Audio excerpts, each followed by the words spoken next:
Nesse bloco eu converso com o deputado federal Paulo Ramos, mais uma vez aqui no seu gabinete no Rio de Janeiro, às segundas-feiras, faz sempre uma live aí às 10 horas, né, para quem quiser acompanhar pela internet. Deputado, a reforma administrativa que está na Câmara Federal para discussão, quais são os pontos mais polêmicos? Bom, primeiro dizer que a comissão que analisou previamente a reforma administrativa passou por várias turbulências, a começar pelo relator, que foi fazendo vários pareceres diferentes a cada momento.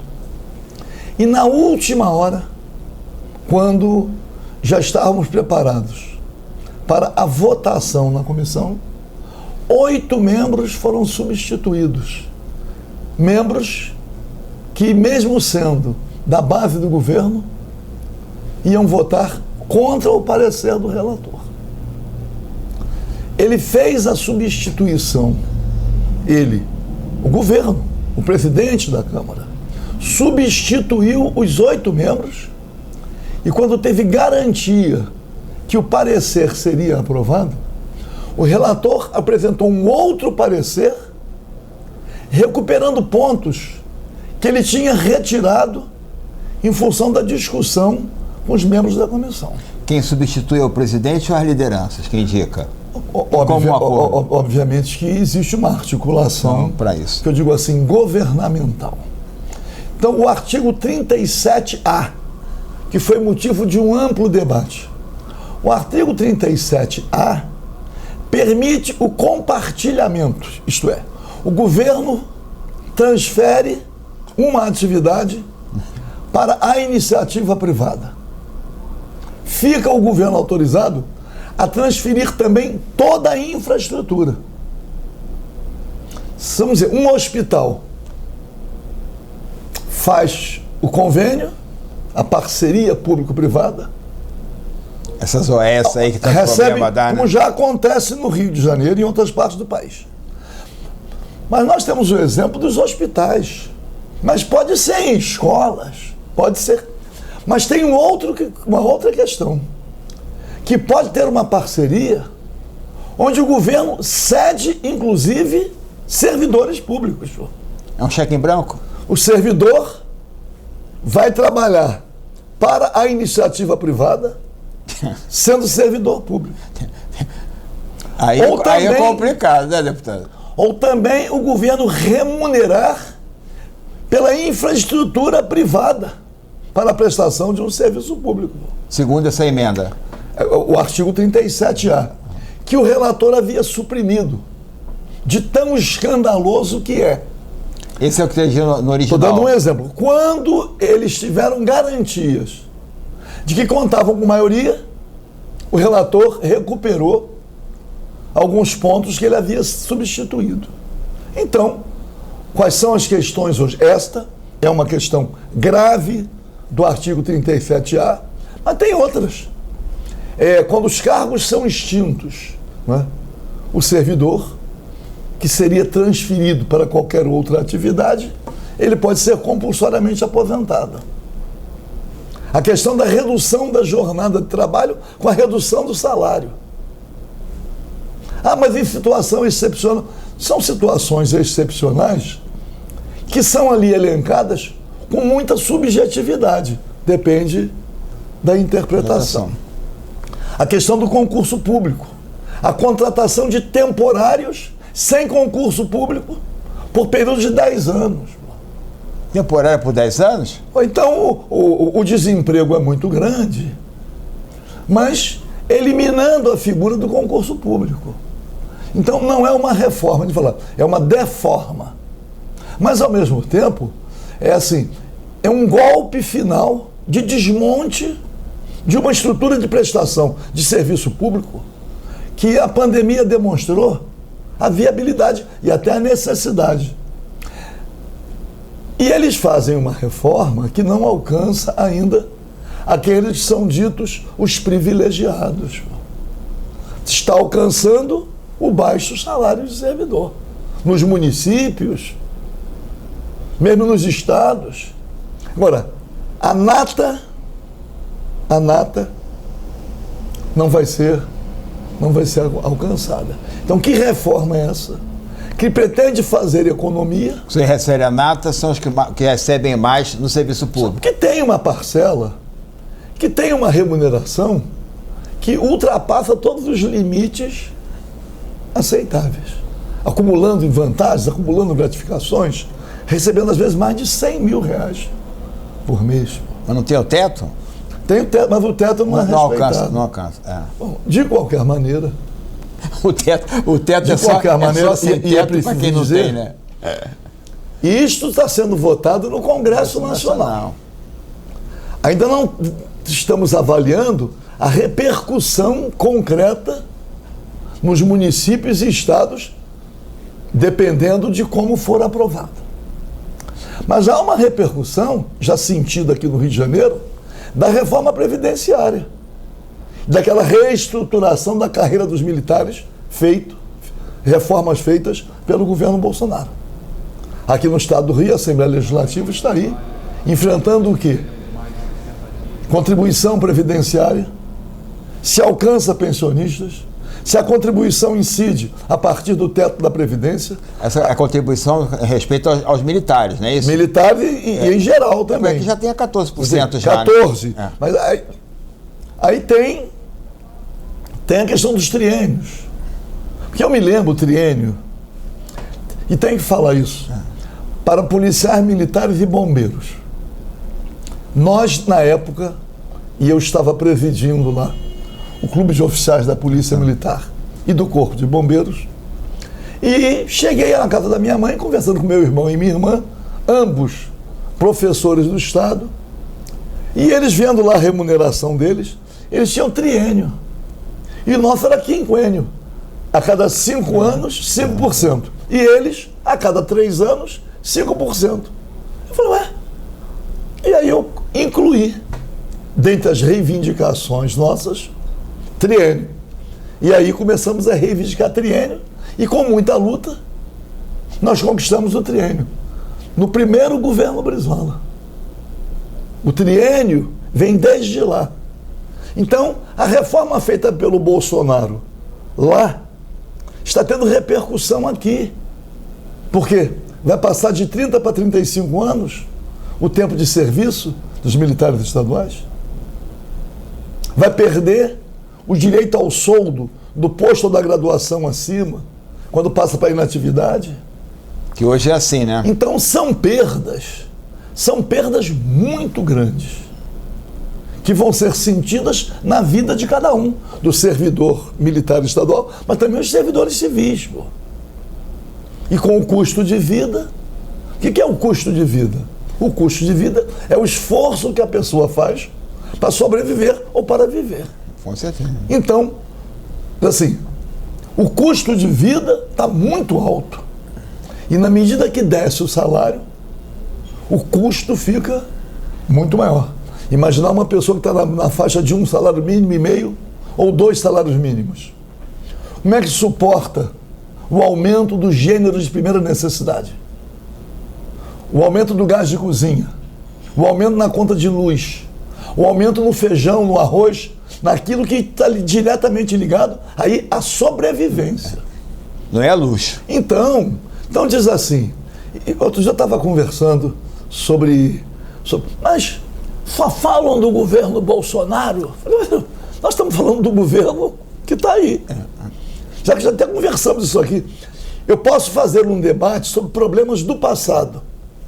Mas nós estamos muito mais presos a uma discussão do dia a dia. Do dia a dia. Do dia a dia. Nós vamos conversar sobre o futuro governo. Aí não tem nada. A crítica feita ao governo Bolsonaro ou a qualquer outro governo, a crítica é feita mais intensivamente durante o governo. Pô. Claro. Agora, embora uma parte da imprensa também classifica mais a pessoa dele, do presidente, mas tem que se avaliar o governo, a gestão, não é isso? É por algumas razões também. Também. Porque o próprio presidente provoca debates. Quando menos se espera. Provoca debates paralelos. Paralelos, é. E na questão do modelo econômico, ele próprio, isso na minha avaliação, cometendo um grave equívoco. Ele transferiu para o ministro Paulo Guedes. E ele diz, na época era o posto Ipiranga. Quando dizia o posto Ipiranga, não era o posto Ipiranga, era o frentista que está lá para dar informação, não era o posto Ipiranga. Qualquer posto. Mas eu digo o seguinte, então, o que acontece? Ele se referiu ao anúncio da televisão, né? O governo tem que governar para resolver os problemas. Não. Para reduzir o custo de vida. Para que as pessoas tenham uma vida tranquila, uma vida feliz e não suportando os horrores agravados com a pandemia. Pô. A crise, né? A pandemia está aí, ainda não está controlada. Segunda dose, terceira dose, quarta dose. Vai ser igual a gripe, uma vacinação permanente. Isso é inevitável, né, deputado? Não, estou dizendo isso é inevitável, né? Eu estou dizendo, mas tem um custo. E tem um custo. Tem um custo. Tem um custo. E as outras questões paralelas. E não é paralelo. Imaginar que agora, eu estou participando desse debate, não é?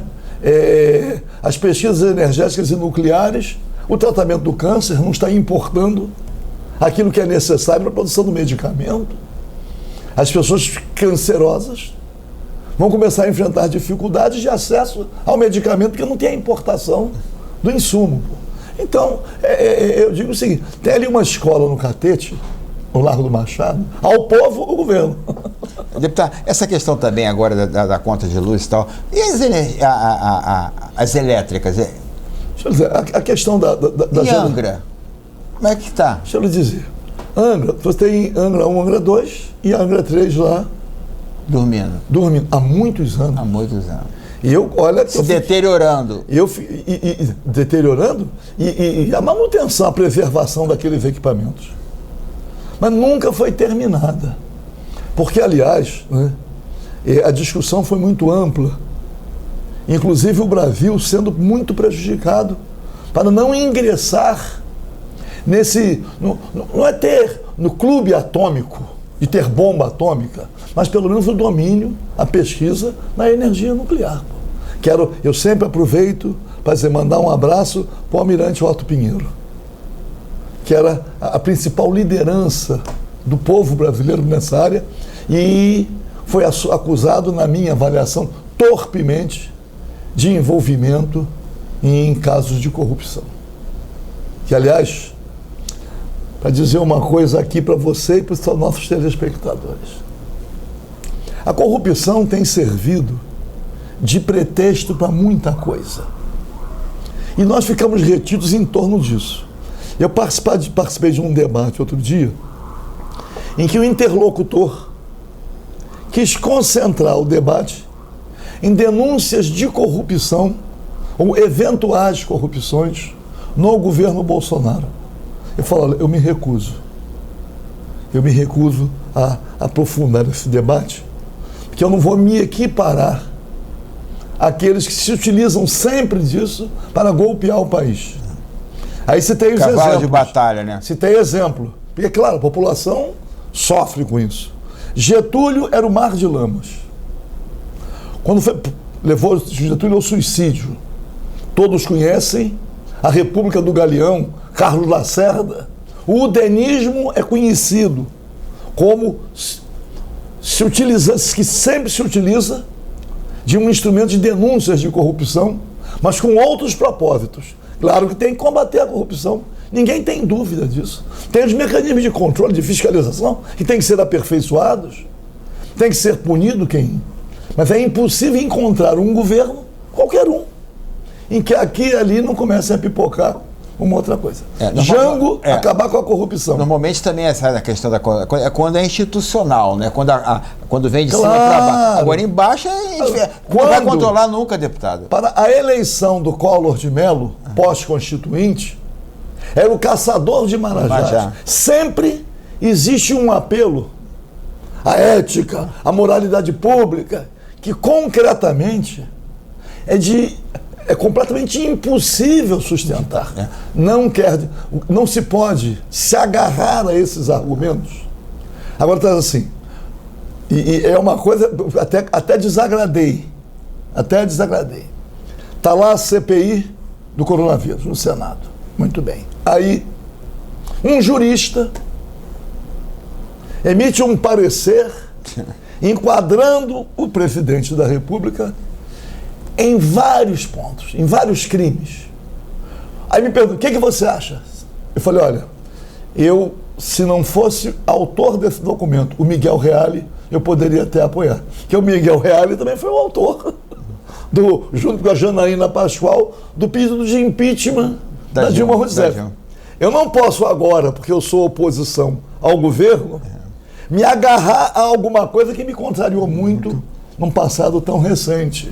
Por quê? É pau para toda obra. Está aí para contribuir. Não, e por quê? Ele é o douto, não é isso? Autor da legalidade. Eu falei, eu posso até não ficar bem junto à oposição por fazer essa observação. Mas eu não embarco nisso. Porque tudo tem que ser apurado? Tem que ser. Tem apura, mas... Tudo. Agora tem uma coisa. O presidente foi eleito democraticamente. Nós temos que derrotá-lo nas urnas. Ano que vem. Ano que vem. O ano que vem é que é o encontro de contas. Aprova ou recusa? Aprova. E vamos... Aí a vontade popular. Denunciar, reivindicar, pressionar, é dever. Quem é situação, defende. Quem é oposição, reivindica. Eu cortei o senhor, a gente falava sobre Getúlio Vargas, depois Jânio, também foi a mesma coisa. Jango. Acabar com a corrupção, acabar com a subversão e garantir a realização de eleições diretas em 65. Derrubaram o presidente da República, não houve eleição em 65 e olha que a ditadura tem aí vários casos escabrosos, algumas caveiras enterradas que o tempo passa, né? Até dissolve tudo. Agora, deputado, tem prazo para o parecer dessa comissão, não? Não, a comissão... De tantos relatórios não, o relator já votou, agora foi para o plenário. Já foi para o plenário. Tem 5 sessões, essa semana vamos começar a apreciar vetos, etc. Mas eu penso que na semana que vem a reforma administrativa ainda estará sendo votada.